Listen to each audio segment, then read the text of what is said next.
সবুজে মোড়া ঘন জঙ্গলের ধারে ছিল একটি শান্ত নদী। নদীর পানিতে প্রতিদিন ভোরবেলা রোদের সোনালি আলো ঝিলমিল করত, আর সেখানেই বাস করত একজোড়া সাদা হাঁস। তারা দুজন মিলেমিশে নদীর ধারে ঘুরে বেড়াতো, মাছ ধরত, আর মাঝে মাঝে বন পথে ঢু মেরে যেত। কিন্তু এই বন সম্পূর্ণ নিরাপদ ছিল না। বনের গভীরে বাস করত এক ভয়ঙ্কর অদ্ভুত দর্শন মোটা দানব। তার শরীর গাছের কাণ্ডের মতো মোটা, দাঁতগুলো ছুরি ছুরির মতো ধারালো, আর চোখগুলো জ্বলজ্বল করত লাল আলোয়।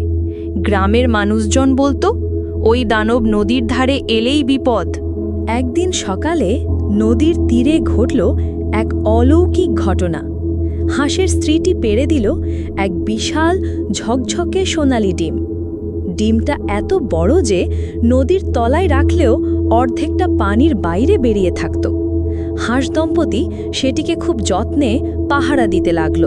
কিন্তু দূরে বনের অন্ধকারে লুকিয়ে বসেছিল দানব। তার তীক্ষ্ণ নাকে পৌঁছে গেল ডিমের গন্ধ। সে বুঝল এ ডিম কোনো সাধারণ ডিম নয়। রাত নেমে এলো, চাঁদির আলো নদীর ওপর নাচতে লাগল। গাছপালা ভেঙে দানব এগিয়ে এলো নদীর ধারে। পানিতে নেমে ধীরে ধীরে ডিমটার দিকে এগোতে লাগল। কিন্তু হাঁস দম্পতি ভয় পেল না। তারা জানত এই ডিমে রয়েছে এক বিশেষ ক্ষমতা। দানব ডিমটিকে কামড় দিতে যাবে। ঠিক তখনই ডিম থেকে ছড়িয়ে পড়ল এক প্রবল আলো। আলো এত উজ্জ্বল ছিল যে দানব চোখ ঢেকে ফেলল। আলো থেকে বেরিয়ে এলো এক বিশাল সোনালি মানব ঈগল, যার চোখে ছিল বজ্রের মতো তেজ। ঈগল ঝাঁপিয়ে পড়ল দানবের ওপর। নদীর পানি ছলকে উঠল, গাছের পাতা কাঁপল। দানব চিৎকার করে বনের গভীরে পালিয়ে গেল।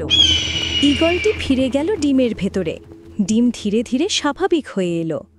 হাঁস দম্পতি জানত এই ডিম কেবল খাবার নয়, এ ছিল তাদের রক্ষা কবচ।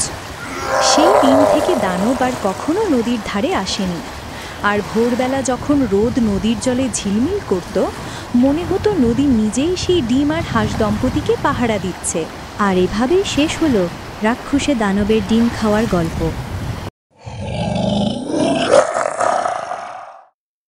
প্লিজ বন্ধুরা, আমার চ্যানেলটা একবার সাবস্ক্রাইব করো না। প্লিজ বন্ধুরা, আমার চ্যানেলটা একবার সাবস্ক্রাইব করো না।